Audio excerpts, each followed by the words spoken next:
Então, gente, o nosso tema de hoje é a Cama de Procusto, né? A Cama de Procusto e as organizações. Né? Procusto vem da mitologia grega, né? Era um bandido lá da Grécia, né? Nós vamos contar para vocês um pouco mais sobre ele. E esse tema, né, do Procusto foi trazido assim muito, né, em evidência pelo Nassim Taleb. O Nassim Taleb é aquele autor do Cisne Negro, né? Autor daquele também do livro Antifrágil, né? Que a gente fez até uma clínica de gestão aqui, né, aqui na Antropos, né? E, e também ele escreveu um livro sobre isso, né? Sobre, né, a Cama de Procusto. Então, vamos lá, eu fiz aqui uma apresentação, eu quero mostrar para vocês, né, o que que eu vejo como essa Cama de Procusto e as organizações. Vamos lá, gente, vamos ver aqui, né, para a gente entender bem aqui a Câmara de Procusto e as organizações. Então, vamos lá, gente. Aqui, onde é que está aqui a Câmara de Procusto? Está aqui, ó. A Câmara de Procusto e sua aplicação nas empresas, né? Isso que eu quero. Então, para a gente entender, gente, quais são os riscos da rigidez organizacional e a importância da flexibilidade. Essa que é a ideia, né, da coisa toda aqui, né? Então, a coisa da cama de Procusto é esta aqui, né? A cama de Procusto é uma antiga metáfora, não é, que ilustra a rigidez organizacional e como essa rigidez pode forçar indivíduos ou equipes a se adaptarem a padrões inflexíveis, levando à perda de eficiência e de criatividade. Esse é o livro também que vocês estão vendo aí, A Cama de Procusto, né, aforismos filosóficos e práticos, né, de um Nassim Taleb, né, que vale a pena a gente ler, né? Essa está aqui, as ilustrações que eu fiz aqui, que eu mostrei, que eu vou mostrar, são todas sobre a cama de Procusto, para vocês entenderem bem, né? Então, Procusto, olha aqui, né, é com a origem na mitologia grega, ele oferecia abrigo, não era um bandido, né?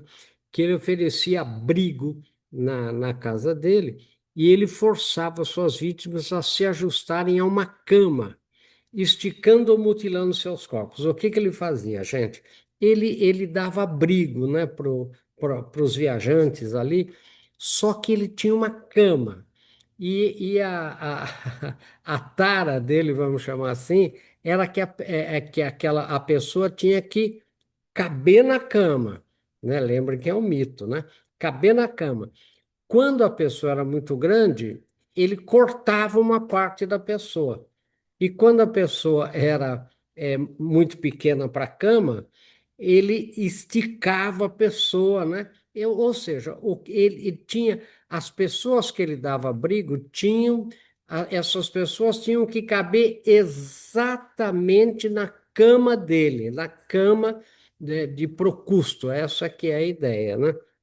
Então, essa história ilustra a crueldade de se impor padrões rígidos sem considerar a individualidade. Quer dizer, então, a ideia da cama de Procusto é essa, quer dizer, eu tenho que fazer todo mundo se ajustar na minha medida, na minha cama. Se for maior, eu corto, se for menor, eu estico, né? Essa que é a ideia. Então, no contexto empresarial, o que que é isso, gente? A Câmara de Procusto simboliza a aplicação de processos padronizados que ignoram as especificidades de equipes e projetos. Quer dizer, eu faço todo mundo, eu quero que todos caibam no meu padrão, né? Na minha cama de Procusto. Organizações que se tornam excessivamente rígidas podem sufocar a inovação e a adaptação, às necessidades do mercado, é claro, e é isso que acontece, né? Então, você vê, né, quando a gente trabalha com aplicação, então a padronização, vejam aí uma ilustração antiga da cama de produto, tá vendo? Ele fazendo o sujeito caber na cama, né? Então, a padronização excessiva em empresas pode se manifestar na imposição de processos, culturas ou métricas inflexíveis. Então, isso compromete, gente, a criatividade, né? E a adaptabilidade, que é essencial para enfrentar as dinâmicas do mercado. Então, você tem uma padronização tão excessiva, tão louca, que ninguém pode. É assim, assim, assim, e ponto final, né, gente? Então, exemplos de rigidez, né? Um exemplo prático é quando departamentos distintos, como, por exemplo, marketing e engenharia, eles são avaliados com a mesma métrica de produtividade, quer dizer, como se marketing e engenharia fossem iguais, quer dizer, como é que eu posso usar a mesma métrica para avaliar coisas completamente diferentes, né? Essa abordagem ignora as particularidades de cada área e impacta negativamente a eficácia. Essa que é a ideia, né, dessa rigidez. Então, qual é o impacto na criatividade, né, gente?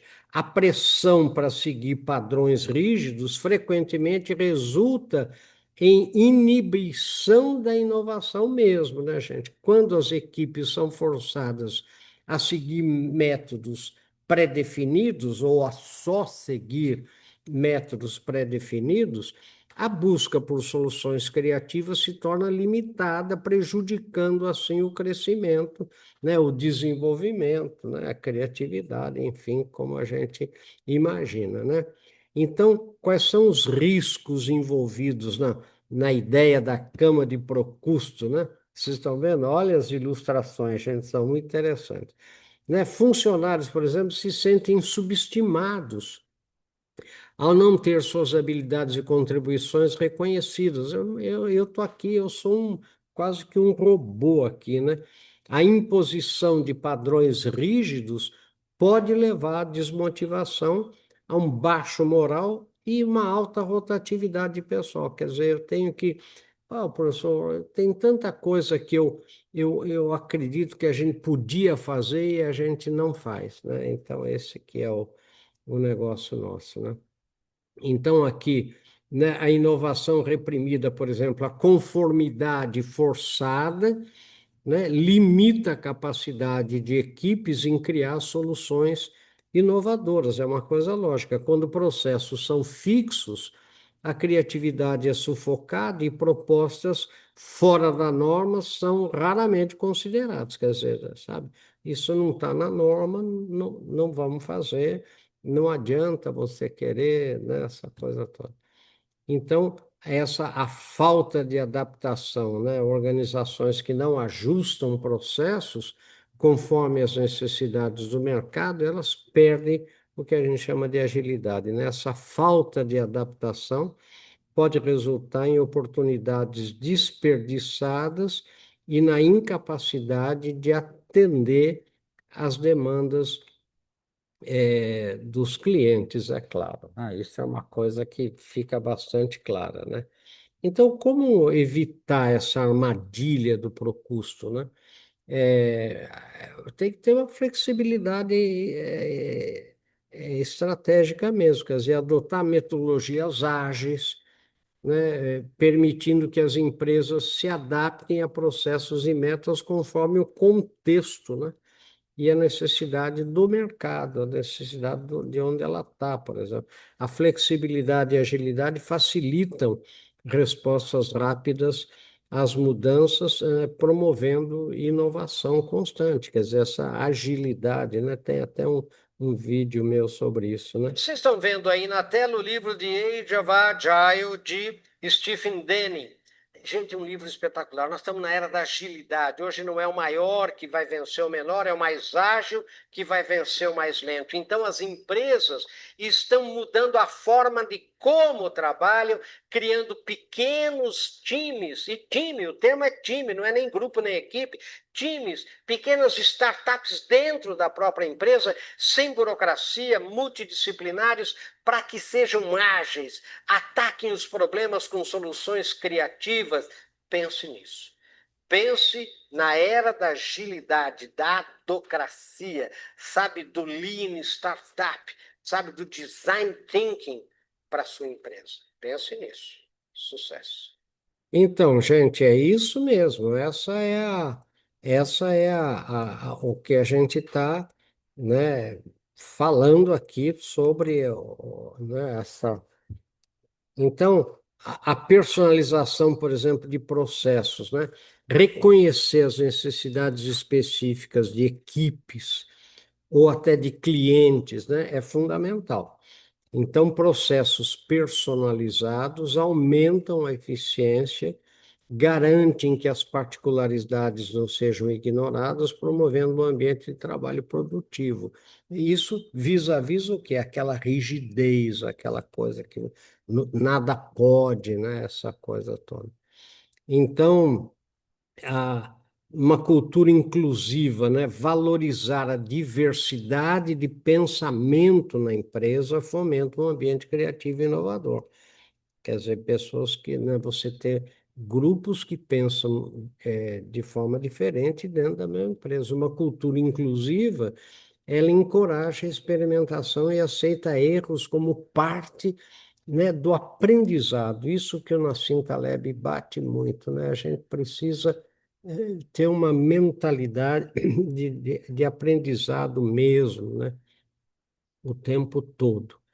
Então, é daí que ele fala da liderança antifrágil, né? Líderes devem equilibrar padrões necessários. Veja bem, gente, isso é muito importante. Padrões necessários, quer dizer, ninguém está aqui sendo contra padrão, né? Com a autonomia das suas equipes. Este é a base do que, né, eu queria comentar nessa aula aqui com vocês. Quer dizer, esse equilíbrio entre o padrão necessário, né, a, a padronização, os métodos, etc., com a autonomia das equipes para você ter criatividade e inovação. E então, esse equilíbrio entre padronização e flexibilidade é que é fundamental. Então, o estabelecimento de processos padronizados, gente, é essencial, vamos deixar isso bem claro. Mas precisa ser equilibrado com a flexibilidade para a inovação, e aí a liderança pelo exemplo é fundamental, né? Você que tem que dar, né, o líder antifrágil, né, como ele fala, é que tem que dar esse exemplo de flexibilidade, né, gente?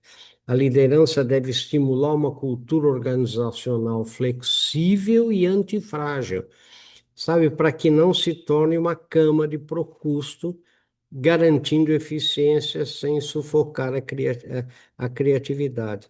Né? A gente, como já discutiu várias vezes o conceito de antifragilidade, eu vou só repetir para vocês. O que é antifrágil? Antifrágil é mais que resiliente, quer dizer, resiliente é quando cessada a pressão, ou aquela tensão, ou aquele caos, né? Você volta na situação anterior, né? No status quo ante, que a gente chama em latim. A é, antifrágil, não, você sai melhor depois que cessa aquela pressão. Quer dizer, você entra num processo de caótico, num processo difícil, né? Você aprende e sai melhor lá na frente. Isso que é a antifragilidade, né? Então, olha lá.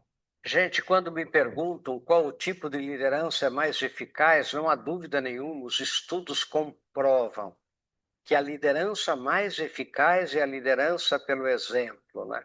Tem aquele ditado latino, né? As palavras até movem, mas os exemplos puxam, arrastam, né? O exemplo, na verdade, engaja, né? E uma cultura organizacional forte, ela se forma pelo exemplo dos líderes, sabe? Exemplos de ética, exemplos de solidariedade, exemplos de gratidão, sabe? Exemplos de inclusão, sabe? Então, a liderança pelo exemplo não tem nada que chegue perto em termos de eficácia quando se fala em liderança. Pense nisso. Sucesso. Então, gente, tem que pensar, tem que lembrar isso de maneira bem forte, né, gente? O cuidado, então, qual é o tema que a gente quis discutir aqui, né, gente? É para a gente tomar cuidado, né, para não criar na empresa da gente camas de procusto, né? Esse que é o tema do que eu queria comentar com vocês. Então, muito cuidado mesmo, porque isso é muito comum, principalmente grandes empresas, multinacionais, etc., né? Então, o que que eu vejo todo dia?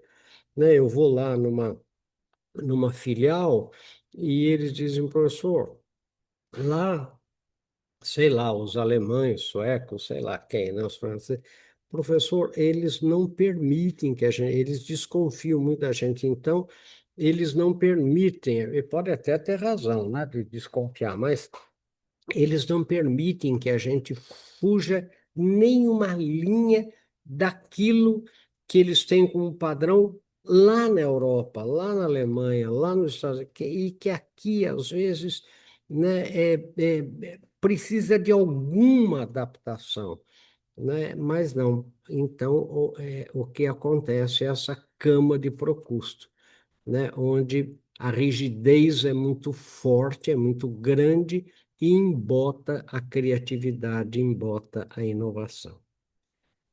Tá bom, gente? Então agora nós vamos fazer o debate, né? Em seguida. Então eu queria que vocês, né, lembrassem disso, fizessem aí as perguntas e vamos comentar em seguida. Mas lembrem desse tema, né? E leiam o livro do Nassim Taleb, todos eles, né? O Cisne Negro, o Antifrágil, né? A Cama de Procusto, mas muito cuidado, gente, para que você não mate a inovação e a criatividade da sua empresa, criando na sua empresa camas de Procusto. Tá? Vamos lá então, gente.